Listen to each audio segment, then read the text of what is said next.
Hi, ich bin Josie, ich bin Tischlermeisterin und ich freue mich wahnsinnig, heute euch alle Fragen rund um Thema Ausbildung, Gesellenstück und Meisterstück zu beantworten. Ich stehe hier an meinem Meisterstück, vielleicht kennen es die ein oder anderen schon, da gab es schon mal eine Sendung von der Handwerkskunst drüber. Und das Video ist so schön geworden und ich habe mich wahnsinnig darüber gefreut, über eure ganzen Kommentare. Für die, die es noch nicht kennen, ich habe als Meisterstück dieses Möbelstück hier gebaut. Das ist meine Kombinierbar. Die heißt genau so, weil sie verschiedene Materialkombinationen hat. Also wir haben natürlich hier diese Oberfläche einmal, da gehe ich später noch mal genauer drauf ein, und ganz klassisch Massivholz. Wir haben aber auch verschiedene Materialkombinationen und Getränkekombinationen. Das Ganze hier ist nämlich eine Wein- und Kaffeebar. Das Blaue da dran ist die Kaffeebar und der Rest, also alles, was auf Massivholz gebaut ist, ist die Weinbar. Deswegen habe ich es kombinierbar genannt. Bei so einem Möbelstück, da steckt ja total viel Persönlichkeit auch drin und natürlich auch Kreativität. Viele haben mich auch gefragt, warum ist das Ganze denn vertikal geteilt und nicht horizontal? Liegt einfach daran, weil ich auch mal was anderes ausprobieren wollte. Bei so einem Meisterstück probiert man auch so ein bisschen an seine Grenzen zu gehen und das habe ich da definitiv gemacht. Und ich bin aber super froh, dass das jetzt hier so neben mir steht, zusammen mit mir, mit meinem Meistertitel.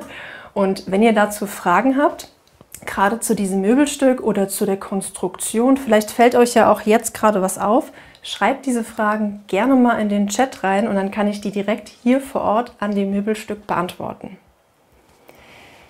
Ich habe auch tatsächlich schon ein paar Fragen hier reinbekommen und würde jetzt erstmal auf die ersten davon eingehen. Die eine Frage, die jetzt kam, wunderschön, Dankeschön. Wie ist die Oberfläche behandelt? Also ist es zum Beispiel geölt oder gewachst? Die Massivholzoberfläche, die ihr auf der gesamten rechten Seite von diesem Möbelstück seht, die ist komplett geölt. Da ist kein Wachs drauf, das ist ein Öl, es ist ein Zwei-Komponenten-Öl. Das bedarf nur einen einzigen Auftrag, das heißt, eine Wachsschicht ist nicht nochmal notwendig. Es gibt viele Holzöle, wo man nochmal eine Wachsschicht draufpackt, da aber nicht. Und es ist auch nur die eine Seite von dem Möbelstück behandelt. Diese Seite hat keine Behandlung, das ist ein Schichtstoff. Von daher wird er quasi nur aufgeleimt und hat halt einfach diese Festigkeit, nennt man auch Ringfestigkeit, weil da keine Kratzer reinkommen. Genau, ich mache mal direkt weiter mit der nächsten Frage. Wenn es ansonsten noch Fragen zur Oberfläche gibt, schreibt die gerne mal in die Kommentare. So, hier kam jetzt das nächste. Super, ein wahres Meisterstück. Mich hätte der Verkaufspreis mal interessiert, welcher am Ende rauskam. Ist immer so ein bisschen schwierig, manche schockiert das so ein bisschen. Ihr müsst wissen, das ist ein Prüfungsstück. Das macht man zum ersten Mal. Da steckt auch die Arbeitsvorbereitung mit drin und dieses ganze Rumgespinne mit den Ideen. Wie kam ich überhaupt dazu? Der Verkaufspreis deswegen ist halt relativ hoch. Dadurch, dass da auch viele handgezinkte Schubkästen drin sind, die ich so reell bei dem Kundenauftrag gar nicht reinpacken würde, weil das halt zu viel Arbeitsstunden wären. Das Möbelstück hier war kalkuliert mit 14.500 €. Hört sich wirklich super viel an, aber es ist halt ausgerechnet die Arbeitszeit, die ich dafür gebraucht habe. Genau. Da kam auch wieder eine Frage dazu. Ein wunderschönes Stück Handarbeit. Darf man erfahren, wie viele Stunden von der Idee bis zum fertigen Möbel da eingeflossen sind? Also die Fertigung, die kann ich beschreiben. Das waren circa 140 Stunden. Ich meine, so ungefähr kalkuliert ist das im Rahmen von 120. Da kann man mal ein bisschen drüber und drunter sein.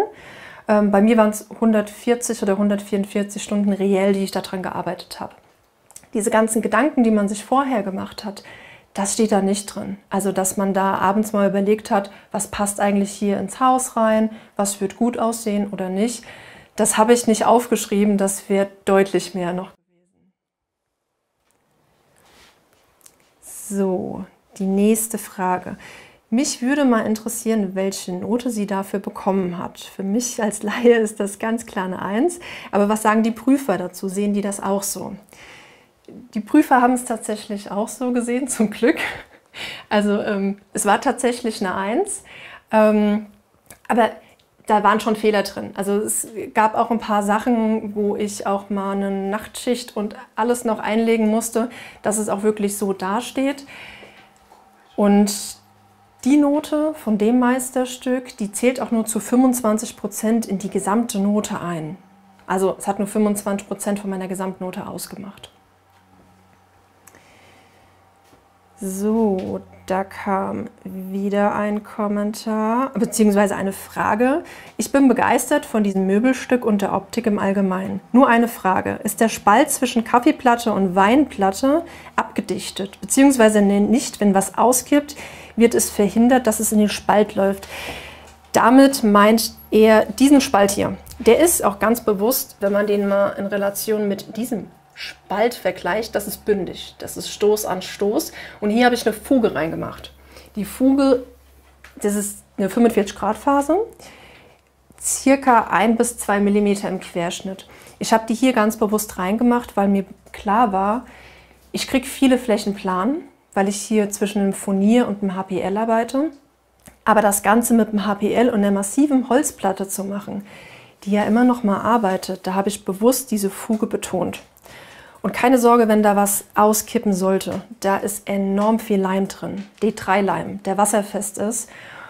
Und das wird nicht so weit in dieses Holz einquellen, dass dann irgendwie eine starke Beschädigung dann irgendwie auftaucht. Das ist wirklich eingetaucht in Leim, dieses ganze Ding. Und das HPL ist an der Phase nochmal ablackiert. Also da braucht man keine Sorge zu haben, man muss sich nur zu helfen wissen. So, die nächste Frage ist, mich würde echt mal interessieren, ob das Plattgold als Polimentvergoldung oder Ölvergoldung ausgeführt wurde. Dennoch wunderbares Stück.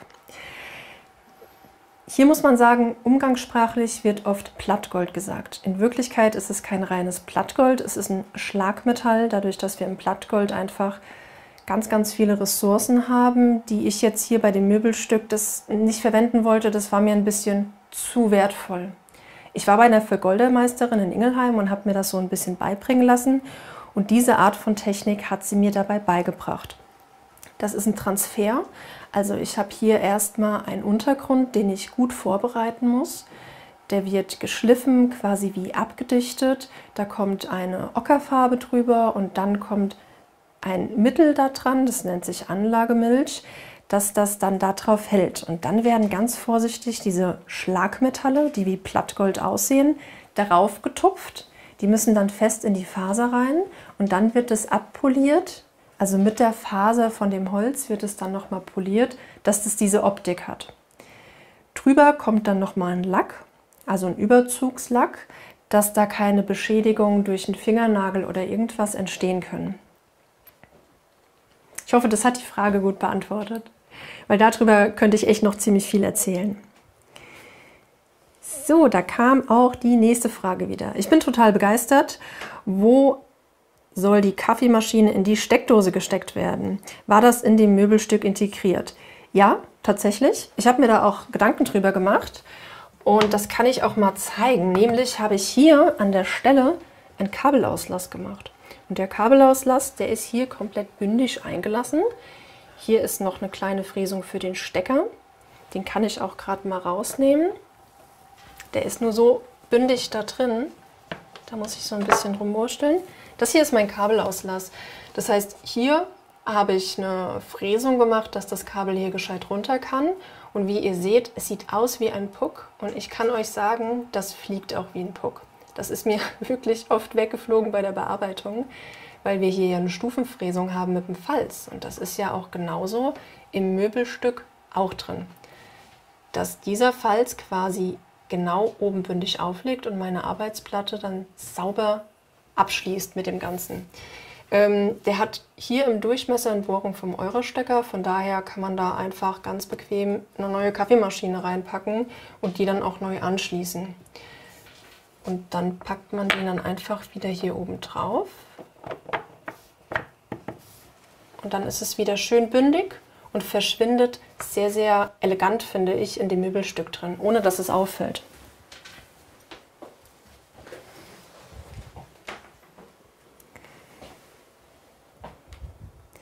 So, ich habe die nächste Frage. Hast du in Erwägung gezogen, die Schubkästen mit einer Zinkenschablone zu fräsen? Nein. Das sind nämlich Schrägschubkästen und die waren sowieso schon schwer genug und ich habe mir auch so ein bisschen aus Herausforderung selbst genommen, dass ich das einfach einmal gemacht haben mag. Bei den Schubkästen habe ich einmal 90 Grad, also hier zum Beispiel auf der rechten Seite. Das ist ja klassisch, also das sollte ja eigentlich jeder Tischler beherrschen. Und auf der anderen Seite, das sieht man hier ein bisschen besser, weil es ja gespiegelt ist, habe ich 45 Grad. Und das habe ich per Hand gemacht. Man kann das auch mit Maschinen machen und dann ein bisschen nachstemmen und das alles. Ihr müsst aber auch bedenken, umso schwieriger euer Möbel ist, umso mehr werten das ja auch die Prüfer. Das heißt, ihr kriegt bessere Noten und könnt bei anderen Sachen eine einfachere Variante wählen. Und mich hat es auch ein bisschen gereizt, dass ich das wenigstens einmal gemacht habe, weil im Kundenauftrag, da macht man ja sowas nicht. Und im Privaten hatte ich dann auch keine Lust zu. Deswegen habe ich das in mein Prüfungsstück eingebaut.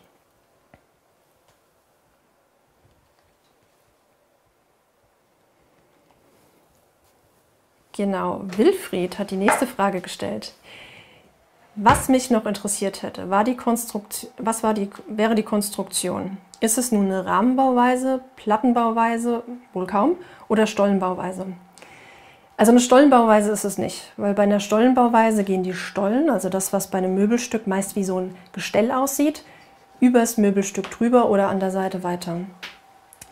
Er hat hier auch Rahmenbauweise und Plattenbauweise erklärt.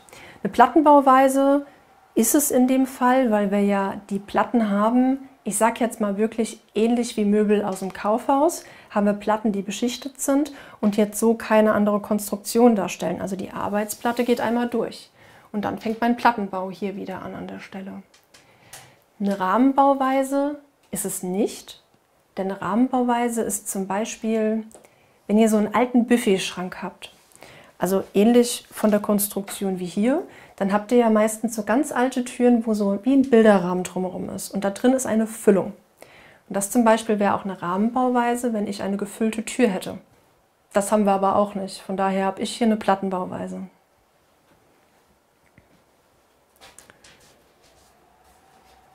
So, das nächste.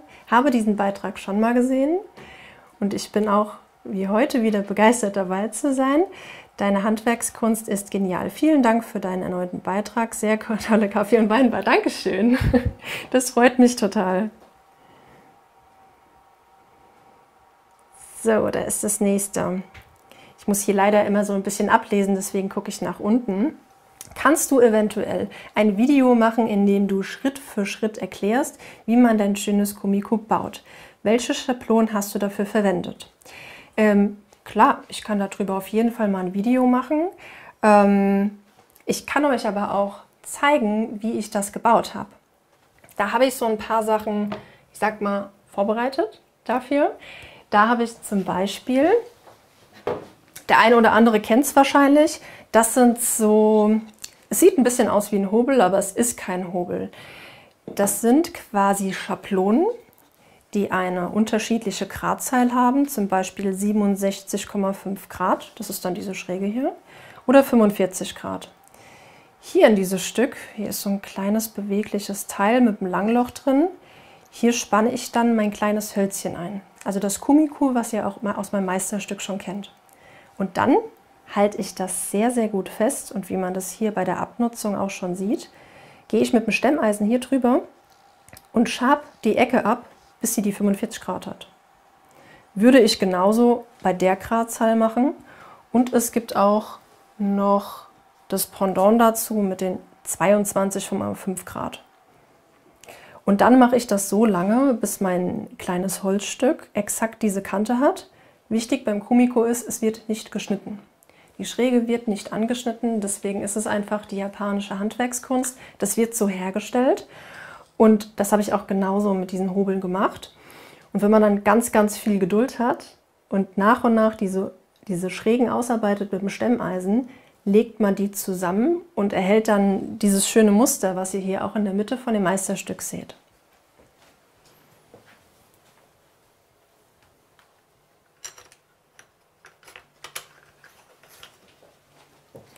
Das sind zum Beispiel so 2 kleine Holzstückchen, die nicht verbaut sind.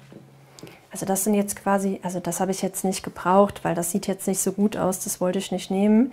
Das sind quasi die Einzelteile von dem Kumiko. Da sind diese, wie eine Überplattung drin, also diese kleine Nut. Und das Gegenstück hat es dann auch. Und dann wird es ineinander gesteckt, weil es ja genau die Materialstärke um die Hälfte ist. Und dann fange ich an, die Ecke hier dran anzurubbeln. Und das mache ich wirklich bei jeder Ecke von diesem kleinen Hölzchen. Und das sind sehr viele Einzelteile. Wirklich sehr viele. Also wenn ihr mal irgendwie was Meditatives braucht, könnt ihr das gerne machen. Ansonsten nicht zu empfehlen. Genau. Aber ein Video, klar, ich kann das gerne mal probieren, nochmal zu erklären. Also stellt dazu auch gerne nochmal Fragen, vor allem bei dem Kanal von der Handwerkskunst. Schreibt es einfach hier rein und dann können wir da später auch nochmal drauf eingehen, wenn hier die Zeit dafür nicht reicht. So, vom Tim kam die nächste Frage. Der Lichtleiste gemacht. Wo kann man sie anschalten? Ja, das Licht, das ist ja gerade schon an, aber ich könnte es ausschalten. Das ist nämlich hier diese Nut, die hier lang läuft und die geht einfach so aus. Das ist ein Touch-Sensor. Der geht genauso wieder an und der hat eine Steuerung über den Dimmer da drin. Da ist die Bedienung, wenn ich lange meine Hand darauf gedrückt halte, dimmt es entweder nach unten oder in die andere Richtung wieder in voller Helligkeit. Das Ganze muss natürlich unsichtbar sein, weil man mag ja als Tischler überall Holz sehen und nicht irgendwie eine Technik. Von daher ist hier für den Kabelkanal auf der Rückseite eine Nut drin, wo das Kabel einmal läuft. Und an der Stelle, wo der Dimmer ist, da müsst ihr euch so eine Rundung Bohrung vorstellen. Und da habe ich den eingelassen. Der ganze Elektronikkram, der verschwindet dann in der Rückwand von dem Meisterstück. Da habe ich mir genügend Platz eingespart in der Rückwand. Also die Rückwand, da sage ich mal, da kann ich so ungefähr die Finger ungefähr dazwischen packen. Da liegt dann der Travo und Kabel und alles an Gedöns liegt da dann drin, dass ich einfach genügend Platz habe, dass da auch nicht so viel Wärme entsteht. So, vom Simon kam die nächste Frage. Hast du deine Tischlerausbildung direkt nach der Schule gemacht? Nee, habe ich nicht, leider. Ich hätte es gerne gemacht. Ich war damals, bin es auch heute noch, ziemlich kreativ. Und da wurde mir auch von Berufsberatung etc. pp. Empfohlen, ja, mach doch was Kreatives, irgendwas mit Medien. Und dann habe ich Mediengestalterin gelernt. War auch in der Werbeagentur und habe dann irgendwann gemerkt, dass das irgendwie gar nichts für mich ist, weil ich konnte halt nicht den ganzen Tag sitzen. Ich muss dann stehen, ich muss rumlaufen. Ich habe gemerkt, ich muss praktisch arbeiten oder zumindest mich damit befassen und was planen. Und habe dann gekündigt und noch mal eine Ausbildung im Handwerk angefangen. Und war dann noch mal im ersten Lehrjahr. Genau. Und das hat mir so gut gefallen, dass ich da auch meinen Meister drin gemacht habe. So, die nächste Frage kam von Mika. Lohnt sich im Moment der Einstieg ins Tischlerhandwerk? Wie sind die Chancen für Quereinsteiger? Wie gefragt sind in Deutschland aktuell Möbelbauer, die keine Massenware herstellen wollen? Ja, das sind jetzt ziemlich viele Fragen. Also der Einstieg ins Tischlerhandwerk, klar, lohnt er sich. Wir brauchen Fachkräfte. Das ist gerade in der heutigen Zeit umso wichtiger geworden. Wir brauchen Leute, die Sachen reparieren können, die herstellen können, die instand halten können. Weil stellt euch mal vor, wie die Welt ohne Handwerk aussehen würde. Wir brauchen ganz, ganz, ganz dringend Fachkräfte und vor allem auch Tischler. Weil eine KI kann mir halt kein Fenster einbauen und die kann mir das auch nicht einstellen. Die kann meine Haustür im Winter nicht prüfen, warum die denn jetzt zieht und dann so bearbeiten, dass sie nicht mehr zieht. Also das lohnt sich immer. Das will ich gar nicht in Frage stellen. Da war auch gerade noch mal was von Quereinstieg. Du kannst immer mit einem Quereinstieg ins Handwerk gehen. Kommt drauf an, was es für ein Handwerk ist. Du brauchst für viele Tätigkeiten, um die auszuüben, einfach eine Ausbildung. Das ist einfach wichtig. Die geht 3 Jahre, da werden dir die ganzen Grundlagen erklärt. Gerade im Holzbereich ist das super wichtig, wegen den ganzen Maschinen, an denen du arbeitest. Es gibt Sicherheitsunterweisungen, Maschinenkurse. Und dass du bloß alle Finger immer behältst, solltest du auch diese Ausbildung machen, wenn du später auch Tischler werden möchtest. Also das ist wirklich, wirklich wichtig. So, die nächste Frage kam vom Dustin. Ich weiß nicht, ob die Frage schon kam, aber hast du viel Zeit gebraucht, um die Idee für dein Stück zu entwickeln? Ich selbst brauchte für mein Gesellenstück schon lange. Wie war es bei dir? Oh ja, ich habe viel Zeit gebraucht. Also das ist auch nicht mein erster Entwurf. Das sah komplett anders aus am Anfang. Das hat auch gar nicht den Oberschrank gehabt. Ich hatte nur ein Sideboard und wollte es auch irgendwie ins Schlafzimmer stellen. Also diese Idee, dass dieses Möbel in die Küche kommt, die kam erst ganz, ganz spät. Zu spät ein bisschen. Aber ich habe es gerade noch geschafft. Und ich habe mir bei so Möbelstücken eigentlich immer vorgenommen, wenn ich sie baue, dann muss die Funktion klar sein. Also wenn du in ein Haus reinkommst und merkst, dir fehlt irgendwas, dir fehlt eine Ablage, um den Schlüssel abzulegen, oder dir fehlt in der Küche einfach dieses Möbel, um Kaffee zu trinken und die Flasche Wein aufzumachen, dann braucht dieser Haushalt dieses Möbel. Und das habe ich mir vorgenommen, dass ich nicht einfach irgendwas baue, sondern dass ich eine Funktion habe und um die Funktion drumherum Möbel baue. Und als das bei mir Klick gemacht hat, dann fiel mir das viel leichter, diese Idee zu entwickeln für mein Meisterstück. Weil dann bin ich hier in die Küche reingegangen und dachte mir, ja Mensch, ich brauche hier ein Möbel, ganz dringend. Habe den ganzen Kram rausgeschmissen, der hier war, und habe dann geguckt, was wird denn hier gut reinpassen. Ist auch noch so ein Tipp, den ich eigentlich allen mitgeben kann, die gerade zur Zeit des Gesellenstück bauen oder auch in der Meisterphase gerade sind oder das auch gerade bauen. Überlegt euch, wie ihr dieses Möbelstück entwerfen könnt, dass es sich in den Raum reinpasst. Weil ich finde, es gibt nichts Schlimmeres, wenn man direkt sieht, dass da ein neues Möbel steht, was da so gar nicht vom Stil auch reinpasst. Und wir als Tischler, wir können das ja, wir können ja mit Holz umgehen. Wir können diesem Holz ja irgendeine Form, eine andere Farbe oder eine andere Funktion damit geben und macht das auch einfach. Schaut, dass sich so ein Möbelstück ganz unbemerkt irgendwie in den Raum anpassen kann. Nehmt vielleicht Stilelemente auf. Wenn du zum Beispiel jetzt bei deinem Gesellenstück denkst, okay, ich mag mir irgendwas fürs Schlafzimmer oder so bauen, schau doch mal, welche Farben du hast. Was für Holzarten sind denn da verbaut? Dann sind es vielleicht schon Anhaltspunkte, die du schon mal nehmen kannst, zusammen mit der Funktion. Und dann fällt es dir ein bisschen einfacher, einen Entwurf zu machen. Unsere Küche ist zum Beispiel komplett blau gestrichen und die Arbeitsplatte ist aus Eiche. Also jetzt nicht so kleine Lamellen, sondern wirklich 110 mm breite, durchgehende Eiche-Lamellen. Das heißt, das hier, ich bin eigentlich nur in die Küche reingelaufen und hatte diese beiden Farbideen. Also guckt mal in den Raum, wo es reinkommt. Dann kriegt ihr da schon einige Ideen. So, die nächste Frage kam auch. Sehr schön gemacht. Dieses Niveau macht Holzbearbeitungsbegeisterte neidisch. Wie wird man in Deutschland Tischlermeister? Du musst erstmal Geselle sein. Also du brauchst halt einen Gesellenbrief, dafür brauchst du eine Ausbildung. Dann hast du deinen Gesellenbrief in der Hand und gehst auf eine Meisterschule. Die ist entweder in Teilzeit oder Vollzeit.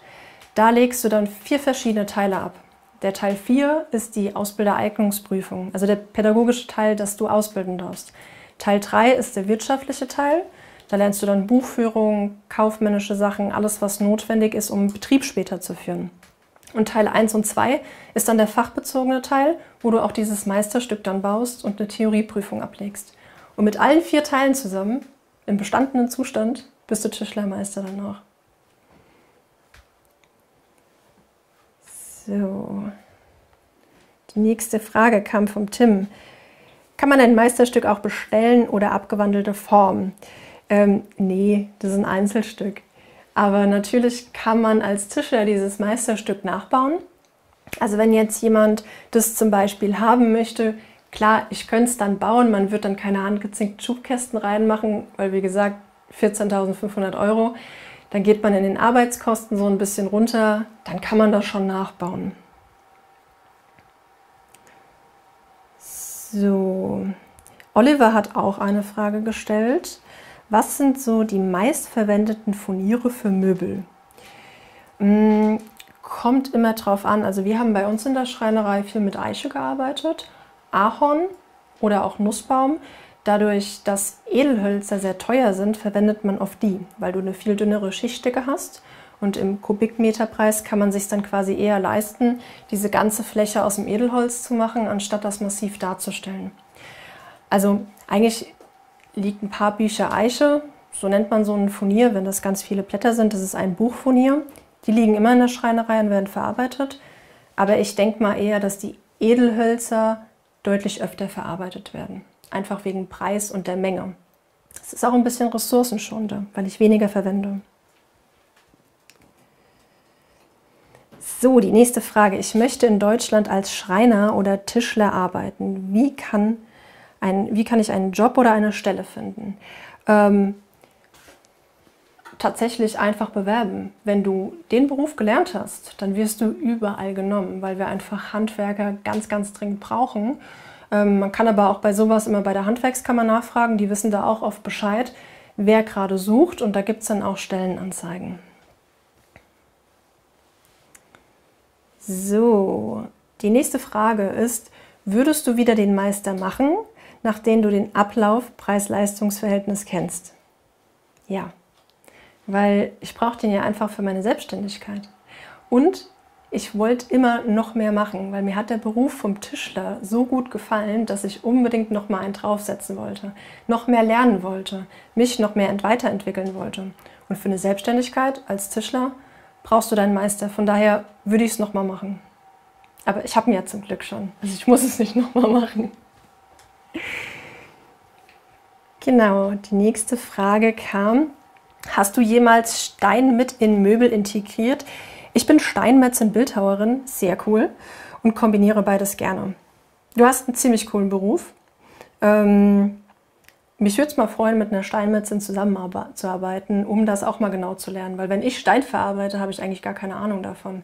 Ich habe mal Marmortische gebaut, also jetzt nicht so schlimme Marmortische, sondern mit so einem schönen Marmorstreifen-Einlage, und habe dann auf die anderen beiden Seiten das mit Eiche kombiniert und ein Stahlkufengestell drunter gemacht. Das habe ich gemacht, aber bisher, das ist die einzige Erfahrung, die ich jetzt mit Stein habe, außer wenn ein Kunde halt eine Granitarbeitsplatte wollte. Aber dann kamen auch die Steinmetze und haben die Arbeitsplatte gelegt und wir haben die Korpen drunter gemacht. So, die nächste Frage kam von Jakob. Hast du dich schon mal schwer verletzt oder Angst davor? Bei welchen Tätigkeiten passieren die meisten Unfälle? Wie gut findest du Arbeiten im Ausland, sodass es sich rechnet, und welche Länder bieten sich da an oder würden dich interessieren? Mal zu der letzten Frage. Ich habe noch nie im Ausland gearbeitet. Mich würde es schon interessieren, aber ich bin hier eigentlich gerade ganz zufrieden. Mit dem Verletzten, das ist immer so eine Sache. Also früher hat mein Meister immer gesagt, hab keine Angst vor Maschinen, hab Respekt davor. Und das würde ich auch weiter allen so empfehlen. Weil sobald du Angst an der Maschine hast, dann arbeitest du da unsauber dran. Dann bist du zittrig unterwegs und dann denkst du nur noch daran, dass dir was passieren könnte. Respektvoller Umgang ist eh immer wichtig, aber halt vor allem mit Maschinen. Weil bei falscher Bedienung kann einfach ein schwerer Unfall passieren. Mir ist es zum Glück noch nicht passiert. Arbeitsunfälle schon, aber jetzt vielleicht mal einen Handballen gestaucht oder irgendwas gequetscht. Also nichts, von dem ich irgendeinen Schaden irgendwie immer noch habe. Weil viele Sachen, dadurch, dass du ja mit deinen Händen arbeitest, kann halt mal passieren, ne, dass du dich schneidest. Aber das verheilt ja alles. Genau. So, ich schau mal, was hier noch alles so drin steht. Ich soll gerne Fragen schreiben. Aber ihr könnt auch gerne noch ein paar Fragen schreiben, wenn euch jetzt zum Beispiel am Meisterstück was auffällt. Oder auch zum Gesellenstück. Darüber habe ich jetzt noch gar nichts gesagt. Weil es gibt viele, die gerade in der Zeit auch Gesellenstück bauen. Vielleicht auch, was euch gerade leicht fällt oder schwer fällt, oder ob ihr da noch ein paar Fragen zu habt. So, von Dustin kam die nächste Frage. Hast du die Pläne noch für das Stück? Ja. Und ich könnte damit tapezieren. Die sind nämlich so groß. Also ich kann euch die mal zeigen. Wenn du so einen Plan machst für ein Möbelstück, sei es für ein Gesellenstück oder für ein Meisterstück, muss man die im Maßstab 1:1 zeichnen. Und die musst du dann auch so groß ausdrucken. Und die sind dann wirklich, ich falte mal auf. Das ist eine Schnittzeichnung von 7 Stück von meinem Meisterstück. Und diese Schnittzeichnung, das ist ein Teil von der Prüfung. Weil bei der Prüfung wird natürlich auch abgefragt, ob ihr imstande seid, einen Plan zu lesen, einen Plan zu zeichnen und diesen auch genauso umzusetzen. Also alle Millimeterangaben, die da draufstehen, alle Materialien, die ihr da drin beschreibt, die müssen auch da verbaut sein. Und eins kann ich euch sagen, an den Plänen und an der ganzen Dokumentation habe ich viel, viel, viel länger gesessen als an dem Bau von diesem Meisterstück. Weil man muss super, super genau arbeiten und auch manchmal fällt einem bei den Schnittzeichnungen erst auf, dass man einen Denkfehler gemacht hat. Da muss man das natürlich hier korrigieren und genau was hier steht, muss auch gebaut werden.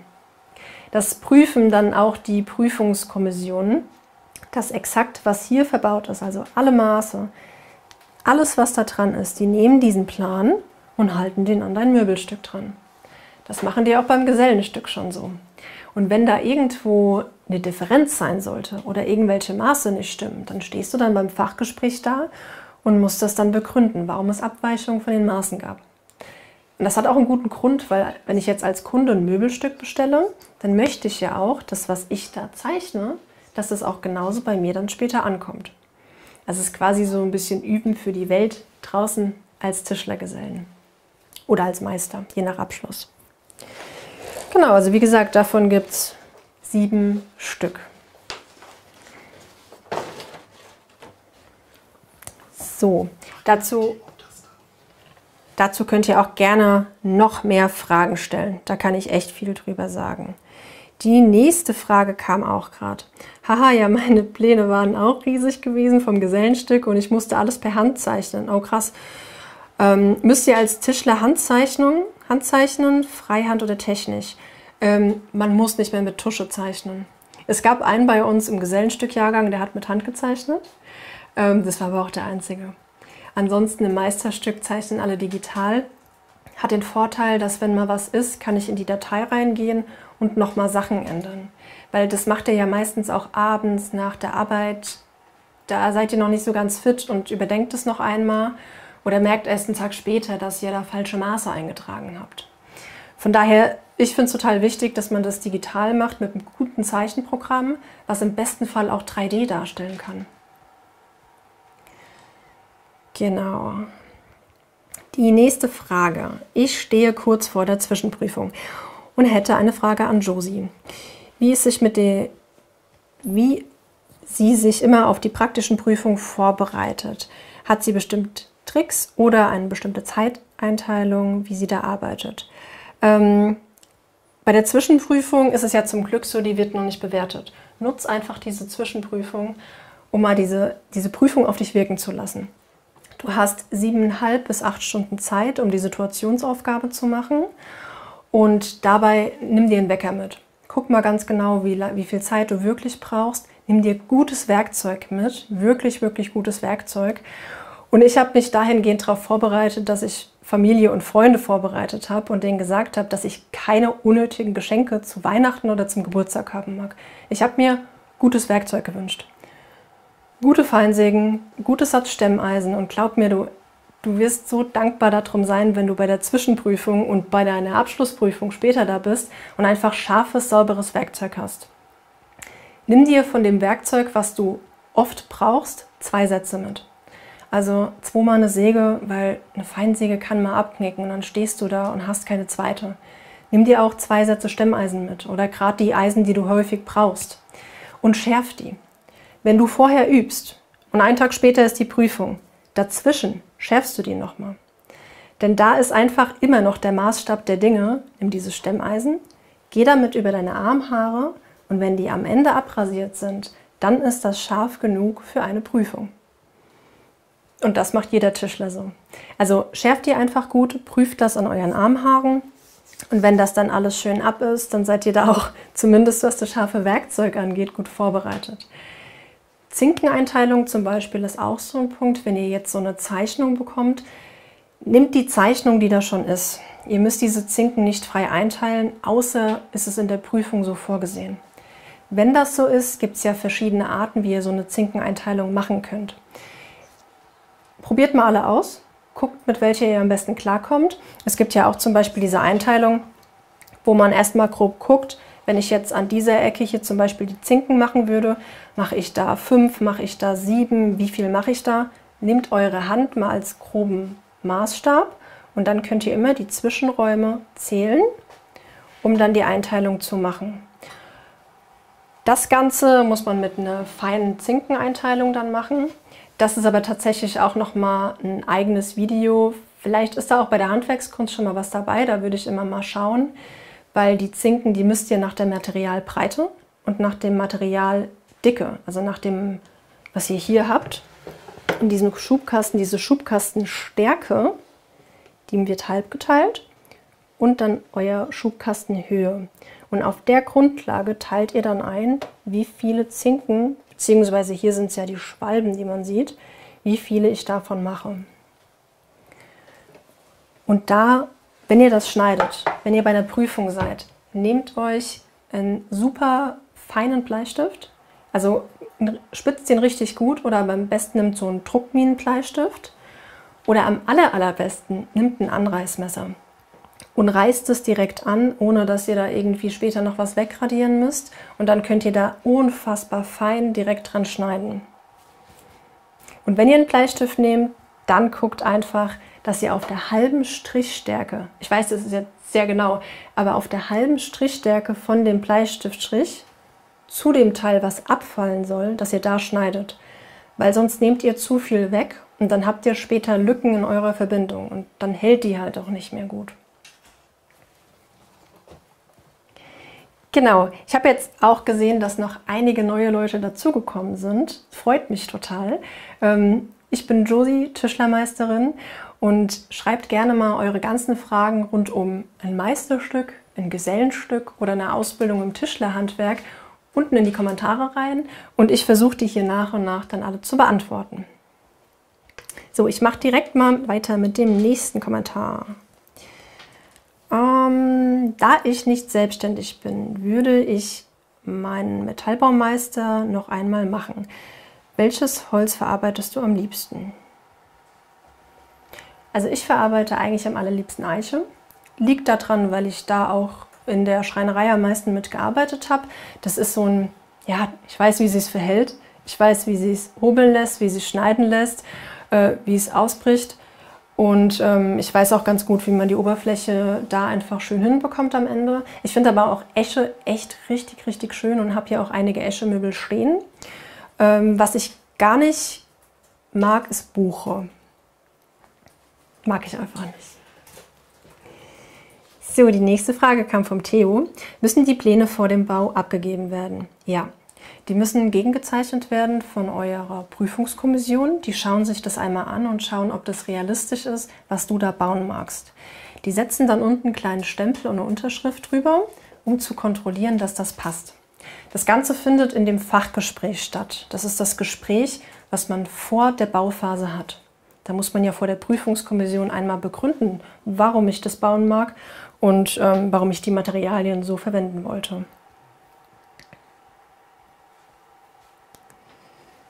So, die nächste Frage.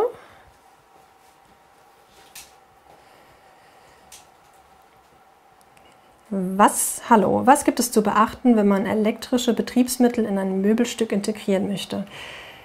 Fragt einen Elektriker. Also es gibt nicht umsonst die ganzen Ausbildungsberufe im Handwerk. Ihr müsst aber auch schauen, dass es einfach zertifiziert ist, dass zum Beispiel CE drauf ist, dass nicht zu viel Hitze da drin entsteht, weil ihr habt im Möbelstück meistens nicht viel Raum, um das zu verstauen. Gebt dem Luft zum Atmen. Das Ganze muss hinterlüftet sein, das sollte ein Schrank E sein, der an der Wand steht, dass da einfach keine Schimmelgefahr und so ist. Und genauso ist es auch bei der Elektronik. Hier zum Beispiel ist die da gut belüftet. Die hat sehr, sehr, sehr viel Platz und es muss einfach sauber und korrekt von einem Fachmann oder einer Fachfrau eingesetzt werden. Da würde ich einfach beim Beschlagshersteller gucken, die bieten das direkt auch für Tischler an. Und ihr könnt auch als Tischler zum Beispiel euren Elektrikerschein machen. Wenn euch das interessiert, könnt ihr da nochmal eine Ausbildung, so eine kleine Lehrgang nochmal draufsetzen. So, die nächste Frage kam von Franka. Was war dein Gesellenstück? Sehr cooles Meisterstück. Ich habe als Gesellenstück eine Jukebox gebaut. Ups. Also ein Musikmöbel. Ich kam nämlich nach Hause und mich hat es unfassbar genervt, dass ich mein Handy nie mit der Lautsprecherbox verbunden hat. Deswegen war das wieder meine Funktion, die ich gebraucht habe, und habe dann ein Möbelstück gebaut, was ich mit dem Heimnetzwerk hier verbunden ist und was ich mit dem Handy steuern kann, um immer Musik abzuspielen. Ich habe das Ganze auch hier. Das Ding hat es tatsächlich in die BM geschafft, vielleicht kennt ihr die auch. Das hier ist mein Gesellenstück. Also das hier ist diese Jukebox, von der ich gerade geredet habe. Und hier haben wir zum Beispiel eine Stollenbauweise. Das sind die anfangs erwähnten Stollen, die um das Möbelstück drumherum gehen, kombiniert mit einer Plattenbauweise, weil ich ja wieder die beschichteten Platten habe. Hier rechts ist ein herausnehmbares Bedienteil. Das ist beweglich und da sitzt ein Raspberry Pi Computer drin. Unten drunter ist noch eine Rucksackplatine und das ist ein Touch-Display. Mit dem kann ich dann steuern, was ich ansteuern möchte. Also ob es jetzt Spotify ist oder der Bluetooth-Schallplattenspieler. Und in der Mitte habe ich dann auch wieder Schlagmetall, in Anführungszeichen Blattgold verwendet und eine 3 mm tiefe Fräsung gemacht. Die soll so ein bisschen künstlerisch sein und in der Mitte so ein kleines Highlight. Genau, das ist mein Gesellenstück. Da habe ich fast identische Materialien zum Meisterstück verwendet, also auch wieder Eiche, weil ich einfach weiß, wie sie es damit arbeiten lässt. Und wieder diesen Schichtstoff, dieses Phoenix, aber in einem anderen Farbton. Da habe ich mich dann eher für so ein braun-beige entschieden. Genau, von Dustin kam die nächste Frage. Wie empfandst du deine Gesellenprüfung? Ich hatte schon mehr Stress, wenig geschlafen und so die Prüfer waren auch nicht gerade nett. Ja, kann ich genauso bestätigen. Also ich hatte auch viel Stress und habe nicht viel geschlafen. Mein Mann hat mir jeden Abend Essen in die Werkstatt gebracht, das war super und ich war unfassbar genervt. Aber es ist auch eine Prüfungssituation, das ist okay, wenn man da nicht ganz rund läuft. Ja, ist ja meistens nur einmal so eine Prüfung. Also mir ging es genauso. Von Liam kam die nächste Frage. Was ist der Unterschied zwischen einem Tischler und einem Schreiner? Es gibt keinen. Das ist einfach bei uns in Deutschland ein Unterschied. Im Norden sagt man anders wie im Süden. Hier zum Beispiel ist es irgendwie so mittendrin. Es gibt Schreinereien und Tischlereien. Ich sage selbst auch irgendwie beides in so einem Mischmasch. Wenn du aber eine Ausbildung hier in Rheinhessen zum Beispiel beginnst, bist du Tischler. Also zumindest auf dem Brief drauf. Und auch auf der Meistertitel hast du deinen Meister im Tischlerhandwerk gemacht.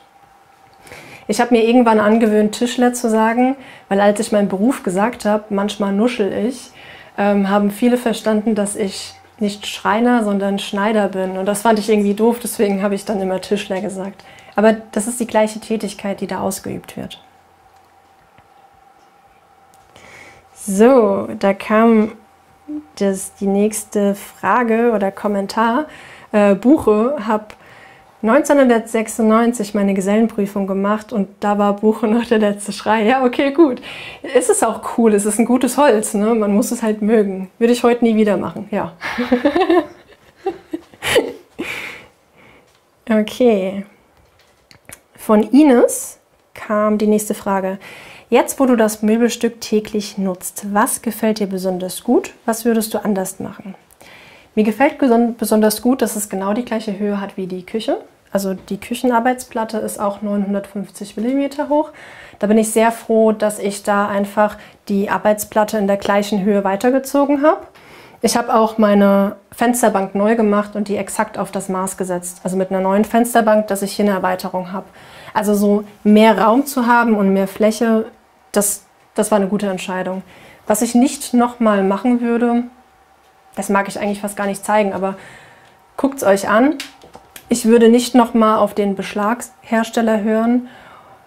Das hier zum Beispiel sind die Beschläge. Das sind ganz, ganz tolle Beschläge, die ich mir da geholt habe. Das sind schwarze Klappenbeschläge, die einfach mehr als 90 Grad nach oben öffnen. Der Beschlagshersteller sagt aber, dass die mit dem Push-to-Open aufgehen. Ich habe aber auch eine Griffleistenfräsung da drin. Es doppelt sich. Das ärgert mich schon so ein bisschen, weil ich sie eigentlich gar nicht gebraucht hätte. Als Puffer, also als Klang so ein bisschen. Aber eigentlich öffne ich gerade diesen Oberschrank nur an dieser Grifffräsung, die ich hier drin habe. Das hätte ich im Nachhinein, oder wenn ich es nochmal bauen würde, würde ich dann den Push-to-Open weglassen und nur die Griffräsung reinmachen. Die fasst sich auch besser an. So, von Thor kam noch ein Kommentar. Respekt für die ruhige und ausführliche Erklärung. Dankeschön, ich bin nämlich echt aufgeregt. Ich bin froh, dass es so cool ankommt. So macht Handwerk Spaß und ich hoffe, du motivierst viele Menschen, diesen tollen Beruf zu ergreifen. Ja, ich hoffe es. Ich finde es nämlich echt schön, wenn Leute einfach ganz motiviert mit dem Leuchten in den Augen diesen Beruf oder auch einen anderen handwerklichen Beruf ausüben. Weil es macht einfach Spaß. Also man ist halt auch stolz am Ende vom Tag, wenn man was geschafft hat. Und auch wenn ihr neben so einem Prüfungsstück steht, das macht stolz. Also es war ja allein, was ihr in eurem Kopf drin hattet und die Hände dazu, was ihr da gelernt habt und ihr habt das dann gebaut. Also für mich ist eigentlich nur Handwerk so den Beruf, den ich jedem empfehlen würde, weil es halt einfach mega viel Spaß macht. So, von Maike kam eine Frage.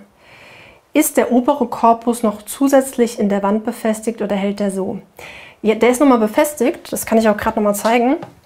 Also Griffmulde, ne? Einmal reingreifen. Dieser Schrank sitzt auf Keilleisten, falls euch das was sagt. Wenn ihr nicht wisst, was das ist eine zweifach schräg angeschnittene Leiste auf Gärung. Die wird einmal an der Wand angedübelt und einmal wird die im Schrank befestigt. Und dann keilt man das von oben rein. Das heißt, das ist schon mal mega stabil da oben. Das ist so der obere Bereich, das ist ungefähr so breit, das ist ein Streifen. Das ist in der Rückwand drin, das sieht man ja nicht. Wir müssten hier jetzt nur an die Seite gehen, da sehen wir nämlich nichts. Diese Rückwand hier, die geht hier oben rein, ungefähr bis da.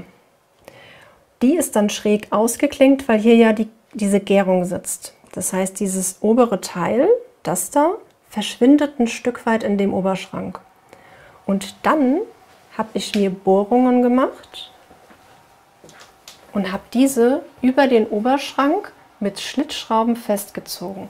Das heißt, diese Schraube hier, die geht durch die Rückwand von dem Oberschrank und durch die Rückwand, die ihr hier seht, und hält so alles in Reihe und Glied. Dadurch, dass ja diese Fuge einfach super genau sitzen muss, also diese Position wird ja mit den Schrauben auch befestigt, und die verhindert eben auch das Abhebeln von dem Möbel. Nur die Keilleiste würde schon halten, aber so hält es eben auch im unteren Bereich gut fest. Genau. So, von Mitchell kam auch: Du machst das richtig gut, könnt ihr dir ewig zuhören. Dankeschön, das freut mich. So, das nächste. Welche Arbeiten innerhalb deines Berufs macht dir besonders viel Spaß und welche Tätigkeiten am wenigsten? Ich mag es, Oberflächen fertig zu machen. Also zum Beispiel das Schleifen und das Ölen, weil die Holzmaserung dann rauskommt. Also dieses Anfeuern von der Maserung kriege ich halt beim Ölen hin oder beim Lackieren. Und das Ölen und diese Feinarbeit, das macht mir am meisten Spaß. Was mir überhaupt keinen Spaß macht, ist Metall zu schneiden. Also sei es, wenn ich es säge, wenn ich es flexe oder wenn ich es bohre. So Metallspäne sind für mich bäh. Also alle Metallbauer, die gerade zugucken, ich mag einfach nur Holzspäne. Also Metall war nie so meins zum Verarbeiten. Das macht mir nicht so Spaß. So, hat Josie vor, an der Tischler EM oder WM teilzunehmen? Nein, das mag ich nicht. Das war genügend Stress. Das reicht.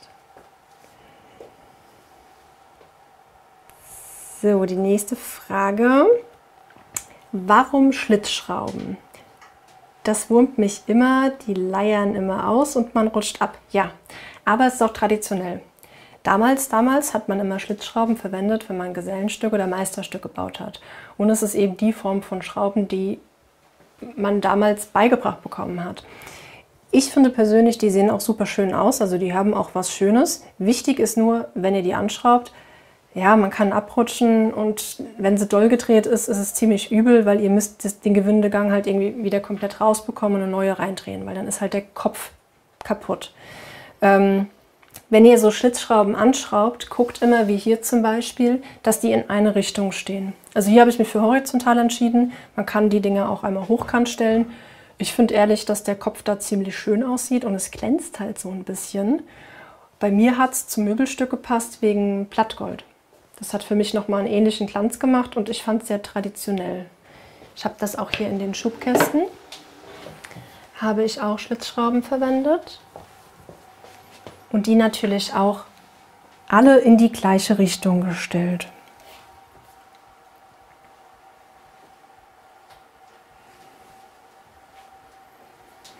Dustin hat noch eine Frage gestellt. Gab es eigentlich vielleicht Kontroversen bei der Vorstellung deines Stücks zwecks der Materialkombi? Ja, weil es war halt auch nicht ganz einfach. Das hier ist Furnier und das hier ist HPL. Ein Furnier hat unterschiedliche Dicken. Das Furnier ist ein 0,9 mm dickes Furnier. Dieses HPL ist 1,2 bis 1,6, also mit der Schieblehre gemessen immer noch mal ein bisschen unterschiedlich. Dadurch müssen diese Grundplatten, die da drunter sind, also das ist jetzt beschichtetes MDF, die müssen halt anders kalibriert werden. Das war natürlich auch den ganzen Prüfern klar und das ist halt ein enorm hoher Aufwand gewesen, weswegen mir viele davon abgeraten haben, sowas Doofes zu machen. Aber ich wollte halt unbedingt diese beiden Materialien so schön miteinander kombinieren. Mir wurde vorgeschlagen, einen Lack zu verwenden. Das wollte ich aber da tatsächlich nicht, weil ich wusste, dass ich besser beschichten kann als lackieren. Da muss man auch ganz ehrlich zu sich sein. Baut nichts, was ihr nicht könnt. Baut was, was ihr täglich im Betrieb auch macht, wo ihr wisst, das kann ich ungefähr oder da ist jemand, den ich fragen kann. Aber wenn ihr nicht gut lackieren könnt, dann lackiert auch nichts. Weil dann macht es euch am Ende auch keinen Spaß, weil das Ergebnis dann wahrscheinlich nicht so schön wird, wie ihr es erwartet habt. So, die nächste Frage. Okay, dass die Schrauben alle ausgerichtet sind, ist unglaublich nice. Da spürt man die Leidenschaft. Dankeschön. Ja, aber es ist auch, also es hört sich auch an, wie wenn man einen Baum fällt, ne? Wenn man die Schrauben so nach und nach reindreht. Da als Tipp, nehmt ein bisschen Kerzenwachs. Schmiert den in den Gewindegang rein und dann lassen die sich einfacher reindrehen, aber es ist trotzdem auch schwierig. Aber es glänzt schön, also die Schraube. So, die nächste Frage. Würdest du dein Meisterstück nochmal bauen, beziehungsweise als an Kunden verkaufen? Das ist so eine komische Frage, aber ich musste mir die damals auch bei meiner Prüfung anhören. Also ich würde es nochmal bauen, aber wie auch anfangs schon mal erwähnt, nicht mehr mit dem Aufwand, also nicht mit handgezinkten Schubkästen. Und vielleicht auch ein paar schwierigere Faktoren würde ich dann da weglassen. Dann könnte ich mir schon vorstellen, das nochmal zu bauen. Aber da ihr auch am Anfang gemerkt habt, bei dem Kumiko, was da für eine Arbeit dahinter steckt, das glaube ich, das wird sich bei einem Kundenauftrag, ich sag mal, nicht rechnen. Also das ist schon schwierig bei einem Kunden zu erklären, warum das jetzt dadurch so teuer geworden ist.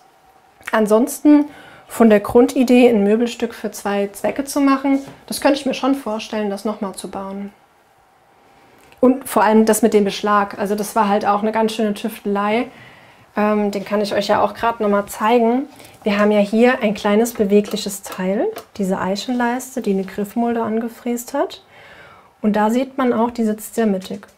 Wenn ich jetzt meine Hände hier reinpacke und die zu mir ziehe, dann hört ihr auch diesen Klack. So. Und dann ist es verschlossen. Wenn ich das jetzt wieder zurückziehe, also jetzt gerade sitzt das ja genau mittig von dem großen Falz hier, dann geht mein Schubkasten wieder auf. Und die Magie dahinter ist eigentlich nur ein ganz, ganz, ganz kleiner Beschlag, den ich hier eingebaut habe. Das ist im Prinzip ein gefederter Druckbolzen. Also das ist eine Halbkugel, die in der Hülse drin ist, wo ein Bolzen angelötet ist. In der Mitte ist es dann gefedert. Und der drückt einen Bolzen raus und verhindert, dass dieser Schubkasten hier ausgezogen werden kann. Und das ist halt auch was, das kann mir ja kein Kunde bezahlen. Also so ein bisschen abgewandelte Form von dem Meisterstück kann man klar direkt bauen, aber mit diesen filigranen Eigenschaften eher nicht. Die würde ich dann wahrscheinlich eher weglassen bei so einer zweiten Planung von dem Möbelstück. So, eine Frage von Heike. Hast du Plattgold verwendet? Jein, also es ist Schlagmetall gewesen, es ist kein reines Plattgold. So, nächste Frage. Was für Fächer bzw. Unterrichtseinheiten hat man so in der Tischlerausbildung? Ja, das kommt ganz drauf an. Also alles rund um Möbelverarbeitung, Konstruktion, du hast CAD-Zeichnung in 2D wie in 3D.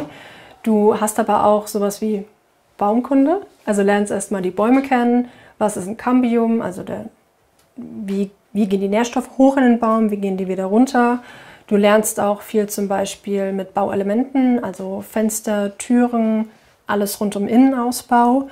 Die Ergonomie von Möbelstücken, also ab wann was für eine Körpergröße gut zu erreichen ist.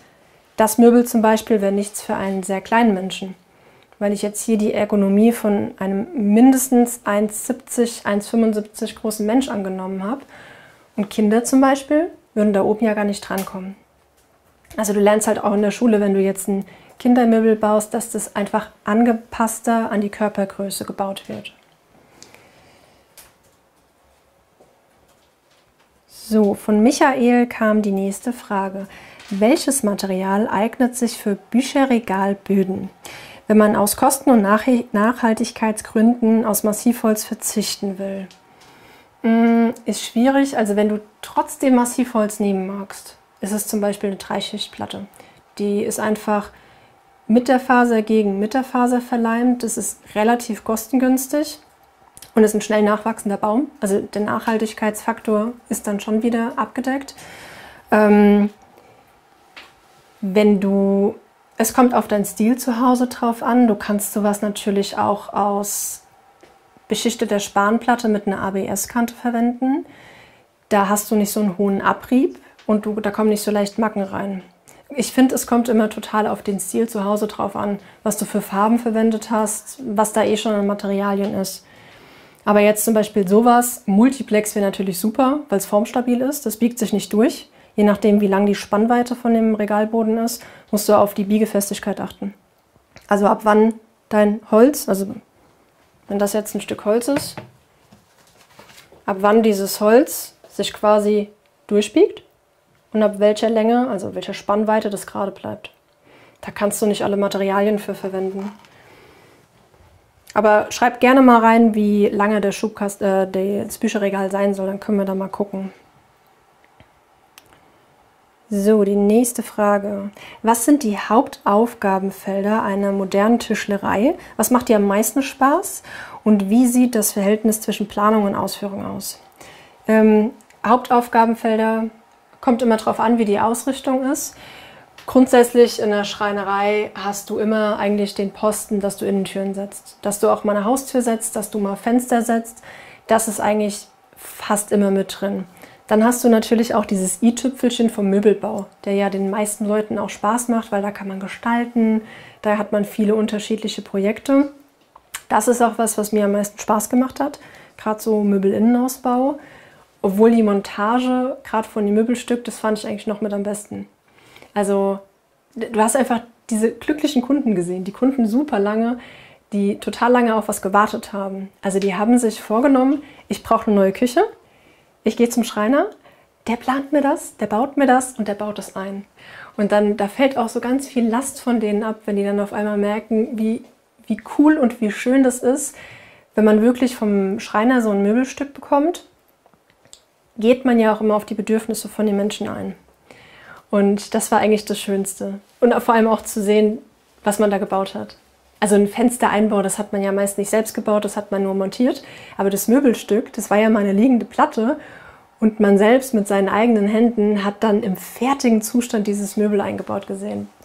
Das war schon cool. Also das hat dann immer schön stolz gemacht. So, ich schau mal, was gerade noch für Fragen kommen. Hier kam gerade noch eine Frage. Wie viele Stunden hattet ihr Teil 1 und 2 in der Meisterschule? Ich habe den Meister in Teilzeit gemacht. Ich hatte also der Teil 1 und 2, dieser fachbezogene Teil, der ging bei mir circa 1,5 Jahre rein Schulbank drücken. Da bin ich dann 3-mal die Woche in die Schule gegangen und das waren ich glaube 3,5 Stunden. Also da kommt schon gut was zusammen. Es ist aber auch wichtig, weil du sitzt da mit ganz vielen deiner Kollegen auch einfach, tauschst dich aus und vor allem tauschst du dich über die Prüfung aus. Also da könnt ihr auch gerne noch ein paar Fragen gerade zu der Prüfung stellen, wie das so als Tischlermeister ist, was da alles auf einen zukommt.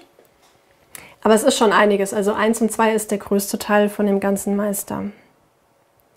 So, Oliver hat eine Frage gestellt. Bekommt man für die Gesellenprüfung dann auch das Koppelschloss, wenn du bestanden hast? Also das Koppelschloss, das kriegst du eigentlich schon als Azubi. Das hier ist das Koppelschloss. Dieses Schloss ist dann komplett silber bei deiner Ausbildung. Das hat aber noch nicht dieses Symbol hier in der Mitte drauf. Wenn du Geselle bist, ist das ein silbernes Schloss mit einem goldenen Emblem.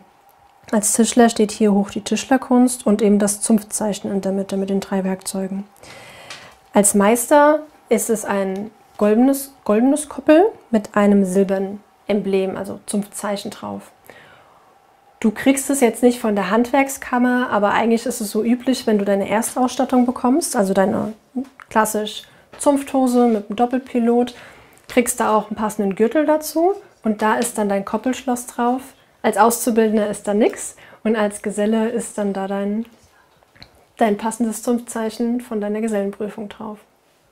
Ich finde das ziemlich cool, weil bei dem Schloss erkennt man direkt, auch irgendwie auf Baustelle oder woanders, wer welches Gewerk ist und wer was in seinem Gewerk ist. Also ist derjenige Meister, ist er Geselle. So, du guckst zwar in eine ungünstige Höhe, aber du siehst dann halt einfach direkt, was der ist.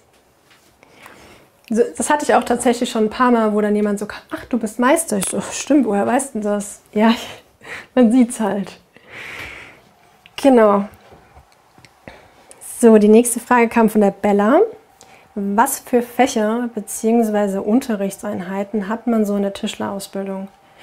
Also keine Sorge, du hast kein Mathe mehr, du hast kein Englisch mehr. Ich glaube, Deutsch hast du noch, aber es sind nicht diese klassischen Fächer, die man auch in der Schule hat, die man einfach irgendwann nicht mehr haben mag. Es sind berufsbezogene Fächer. Es sind wirklich wichtige Sachen, man sagt immer, dass in der Berufsschule das, was praktisch gelernt wird, in der Schule theoretisch vertieft wird. Und was du im Betrieb praktisch lernst, wird in der Schule theoretisch vertieft. Das Ganze ist Bestandteil von einem Ausbildungsrahmenplan.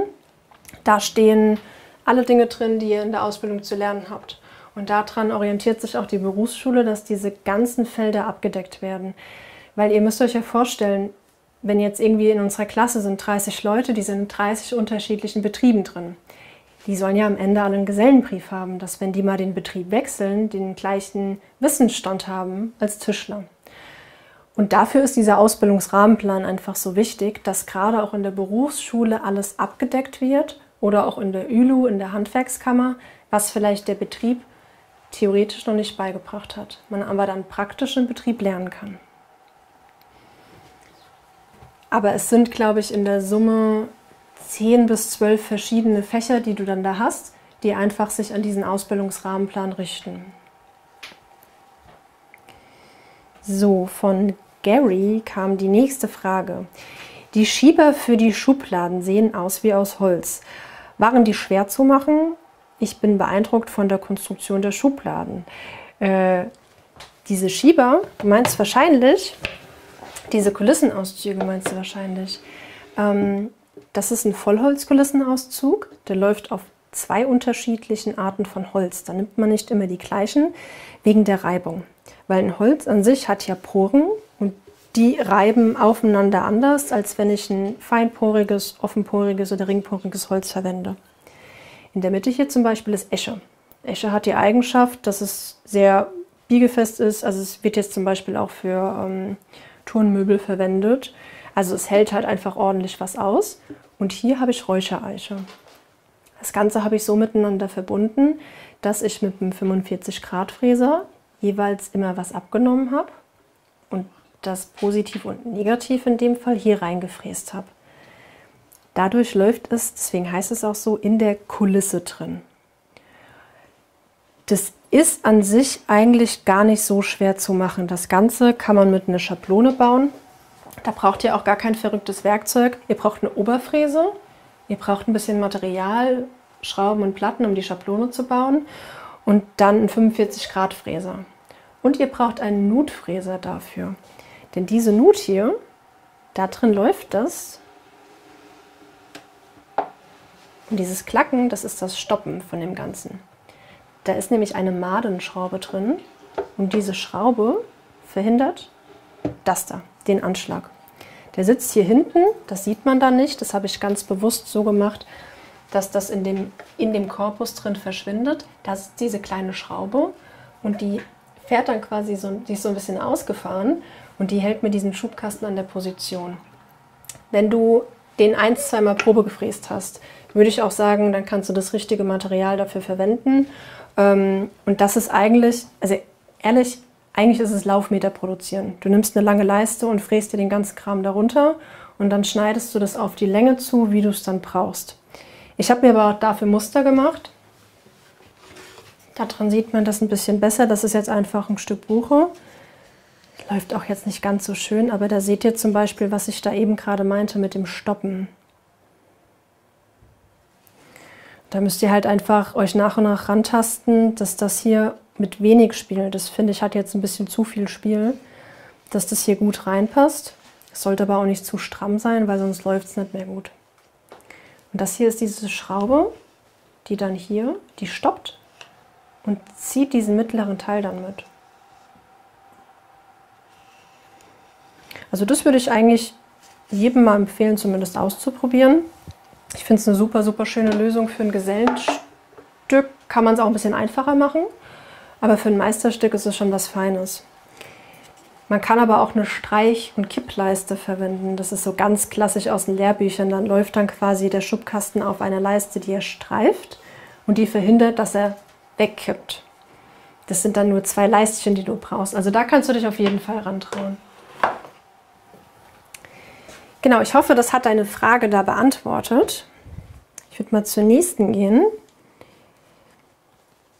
Welche Fähigkeiten sollte man unbedingt entwickeln, um als Tischler erfolgreich zu sein? Du solltest so ein bisschen feinmotorisch sein, geduldig und genau. Also gerade dieses genaue Arbeiten. Man hat sehr raue Hände als Tischler, aber man fühlt wirklich viel damit. Man fühlt über Ecken drüber und du solltest diese, ich sage es jetzt mal, Feinfühligkeit entwickeln, zu merken, ob hier eine Ecke, ob da noch eine Faser heraussteht, ob was bündig ist. Das mit dem Augenmaß, das kommt auch irgendwann, dass du Maße gut einschätzen kannst. Aber gerade dieses Fühlen, das ist auch eine Tischlerkrankheit. Man fasst alles an, was aus Holz ist und fasst da drüber, passt das so oder nicht. Und das ist was, das solltest du schon haben, dass du einfach so ein Gespür dafür bekommst, wann ist die Oberfläche fertig oder wann kann ich was gut verarbeiten, wie repariere ich was. Ja, so eine Art Gefühl für Holz, das sollte man schon dann auch mitbringen. Okay, hier kommt jetzt noch eine Frage.